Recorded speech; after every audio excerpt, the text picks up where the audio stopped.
Namaste and welcome. It is Rishi here from meditatewithrishi.com, and today's video is for all the parents out there that want to teach their kids how to meditate. Now, why teach your kids how to meditate? There's tons of benefits. The main one for me is, think about it.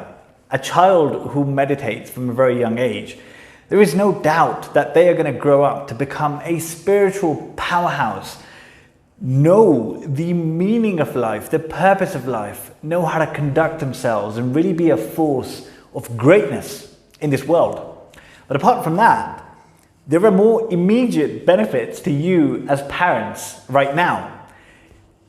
Think about it, right? I'm sure you want your kids to be calmer. I'm sure you want your kids to have better concentration and to ask you for less stuff, not want every new iPhone and every new video game that comes out, right? So there's tons of benefits. Now, the reason I'm doing this video is I think what becomes really important when teaching kids how to meditate is the actual technique that we give them, because kids get bored easily, right? And what I've done is I've actually tried this out with with a few kids in my family, my nephew, for example.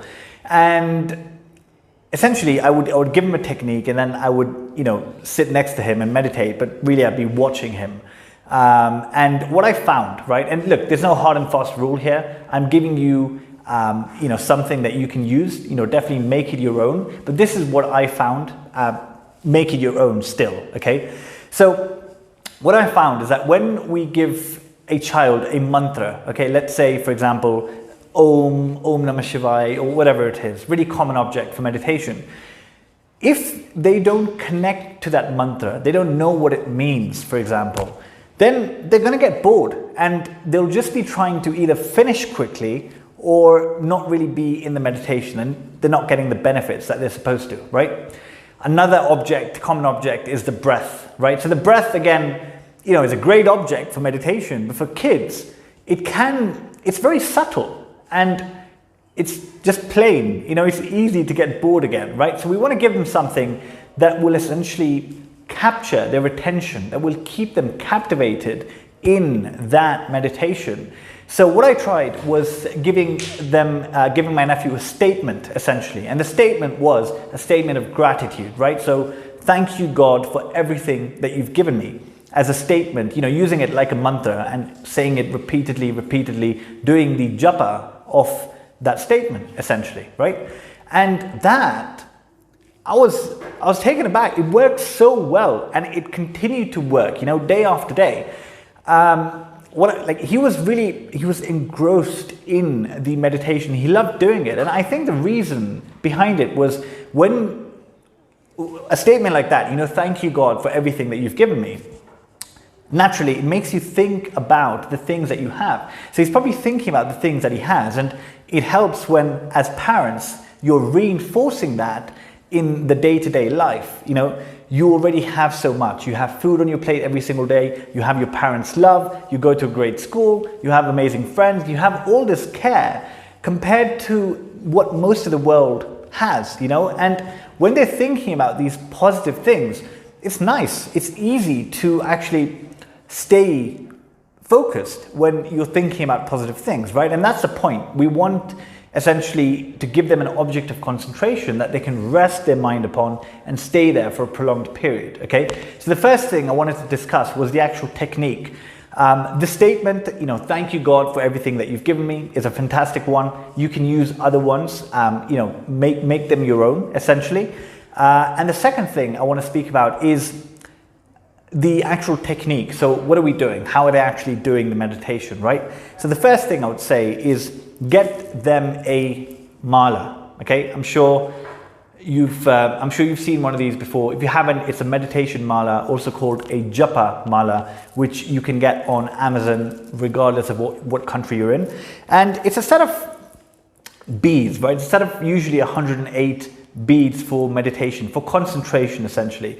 So whether you're focusing on the breath or you're reciting mantra, with every new recitation, you are moving to the next beat, moving to the next beat, moving to the next beat, moving to the next beat. And what this does is because the mind wanders off really easily, because you have to move to the next bead, it brings your attention back to the present moment, back to the present moment.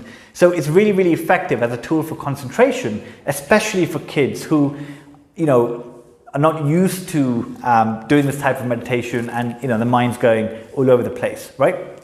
So get them a mala.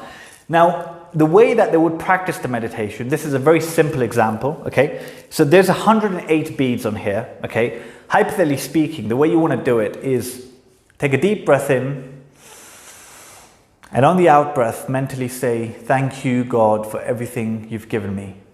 Take a deep breath in, thank you, God, for everything that you've given me, okay? So how you're doing that on the mala then, for kids especially, is we're going deep breath in on one bead, change bead and say, thank you, God, for everything you've given me.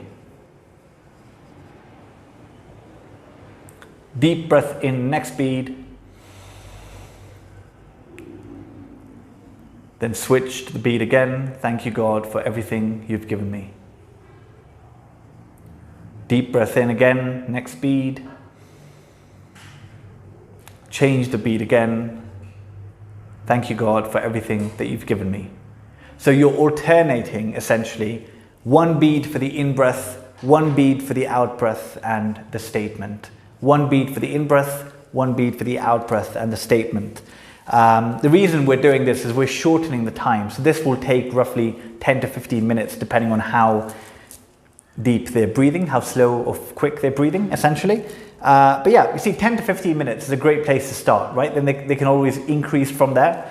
But that's it. So just to summarize again, right? The technique is you take a deep breath in and you say a positive statement on the out breath. A statement of gratitude, a statement of love, make it your own or use the one I've given you. And the technique is that you're using one bead for the in-breath, one bead for the out-breath, okay? Now, in case you're still a bit confused about the mala itself, I've done a video on how to use a japa mala correctly, how to really honor it, because it is a very sacred tool for meditation. So you can head over to my website, meditatewithrishi.com, or the YouTube channel and watch that video to see how to actually use one, okay?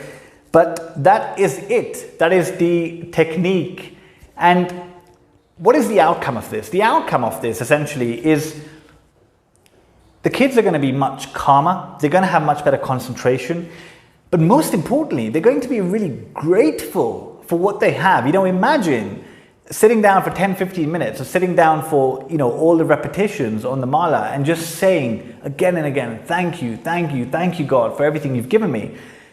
Slowly but surely, the software, the inner, what is essentially the core of their being is getting rewired to feeling gratitude all the time. And when that happens, then, getting the next video game or the latest iPhone or whatever it is, it doesn't seem that important because they already have so much, right? So, quite often, I think everyone's guilty of this, is when kids come home, seeing their friends, get these new toys, get this, get that, and let's say, you don't want to give it to them or you can't afford it at this point in time. It's just a kind of a battle and a quarrel, right? So that hardly works. You know this. You don't need me to tell you that, right?